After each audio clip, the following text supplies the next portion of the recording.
In the wake of Maine, the manifesto out of Nashville, not to mention Chairman Mark Kelly doffing his Chi-Com camouflage and going full gun grabber mode, despite theoretically representing perhaps the single most pro-firearm state in the union, it is high time to shoulder the megaphone and belt it out in unison.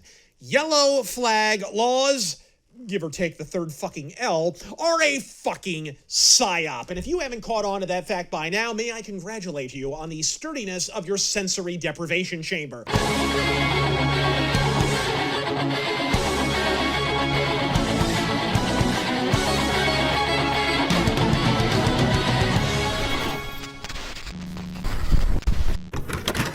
Look, if you ain't hip to the fact that politicians with habitual conniving protraction regularly pass laws outright intended to fail in the hopes that the hapless public will instead demand the imposition of the even more authoritarian alternatives they have waiting in the wings, you, my friend, must have spent the entirety of 2009 encased in fucking carbonite.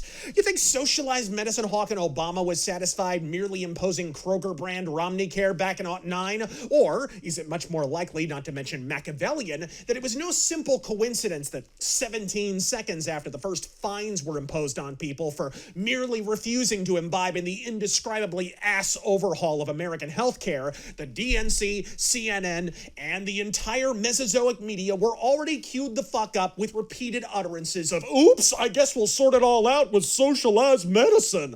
A fact which was only fucking forestalled, by the way, by the historic 2010 Tea Party apocalypse that knocked much of the mono party off their perches, leaving Mobama without the necessary votes to pass his pinko horseshit and reduced to a glorified fucking hood ornament for the remainder. But make no mistake, Obamacare was only the first game in an intended doubleheader, and the second was only delayed by rain. Hell, early leaks out of the Obama White House even purported to represent aspects of its intended replacement law. And wouldn't you know, they all look an awful lot like aspects of a new proposal the press are already dubbing Biden Care, which frankly sounds like the name of a convalescent home its namesake should be fucking committed to. Because, I mean, who wouldn't want their healthcare handled by a Mr. Magoo-looking motherfucker who actually paid a plastic surgeon to graft a pair of goddamn gonads to his chin? Let's see.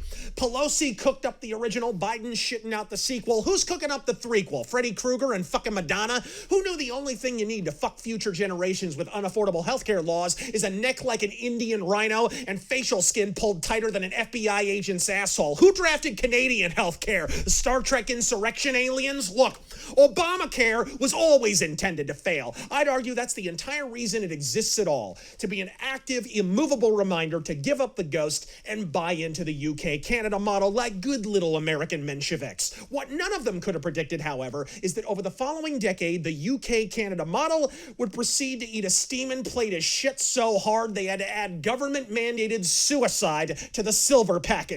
Kinda tough to seal that socialized medicine deal in America while they're watching Canadian healthcare go from Blue Cross and Blue Shield to Skull and Crossbones. But the endgame is immovable, to push the single-payer government-mandated murder plan replete with complimentary Epstein noose.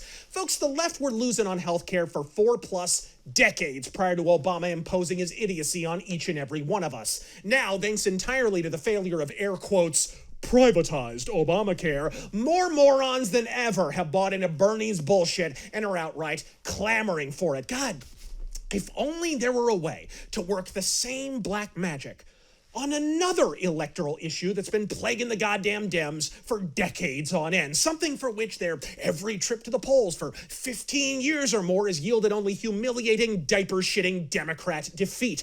Perhaps their single biggest losing issue in the last 8 election cycles or more. Something like, say, guns? Constitutional carry, kicking ass across the country, castle doctrine all but implicit in much of the same, red flag laws being boofed in every city and state, up to and including several deep fucking blue ones. Well, shit, if only we could pass an incrementally less dictatorial sounding semi-permutation of the self-same statist horseshit we failed to pass for 40 years or fucking more.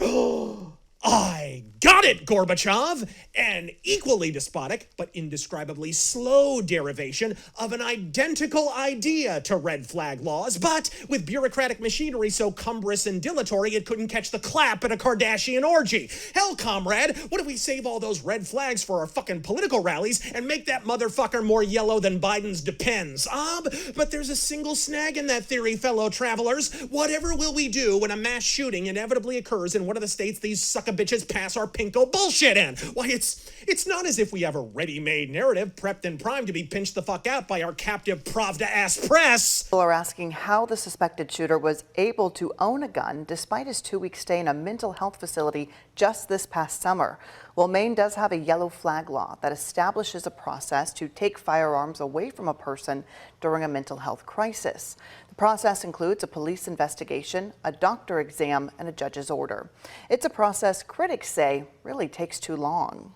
If Robert Card had been prohibited from buying a gun, we do not have universal background checks in Maine, and he could have gone to a local corner, to a private dealer, and he would have been able to buy a gun illegally that way.